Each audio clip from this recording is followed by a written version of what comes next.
Good morning everybody. ঠিক এই জায়গাতে আমি এক্সারসাইজ করছিলাম আজকে নদীর ধারে এসে হঠাৎ এক ব্যক্তি আমাকে নদীর ধারে দেখালো যে দাদা ওইটা কি দেখুন তো। আমি দেখতে গিয়েই ঝপাং করে জলে নেমে গেল। তারপরে ক্যামেরা অন করতে করতে তার পিছন পিছন ছুটতে ছুটতে কীভাবে আপনাদেরকে সেটা দেখানোর চেষ্টা করেছি, একবার দেখুন।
সেই জিনিসটা দেখার জন্যই অপেক্ষায় আছি।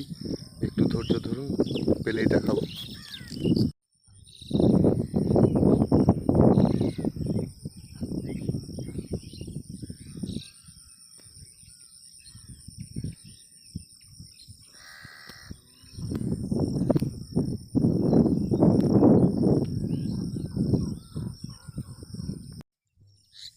অনেক চেষ্টা করলাম বন্ধুরা দেখানোর, তবে যেটুকু পেরেছি দেখাবো। তবে আরও ভালো দেখানোর জন্য আমরা অনেকক্ষণ পরিশ্রম করলাম। এই যে আমার সঙ্গে আরেক ভাই আছে, সেও অনেকক্ষণ ধরে খোঁজাখুঁজি করলো। আপনাদেরকে দেখাবো, এত কষ্ট করে এলাম যে পুরোটা বিষয়টা দেখাবো। তবে আবার দেখতে পাবো এক সময়, দেখাবো আপনাদের। যেটুকু দেখেছি সেইটুকু। হ্যাঁ, এখানেই এসেছিল কিন্তু আর পাত্তা পাওয়া গেল না, জলের মধ্যে থেকে গেল। দেখা যাক, আবার কোনো একদিন হয়তো সুযোগে পাবো, পুরোটা দেখাবো।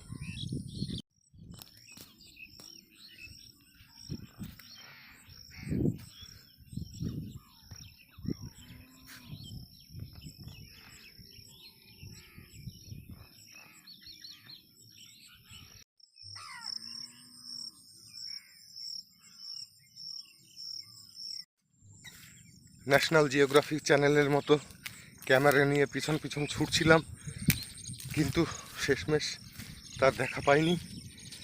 পুরোটা দেখাতে পারলে আপনাদেরকে ভালো হতো। ফিরে যাচ্ছি, কারণ বাইক সরঞ্জাম সব অনেক দূরে পড়ে রয়েছে, ফিরতে হবে। বাইকের চাবিটাও নেওয়া হয়নি।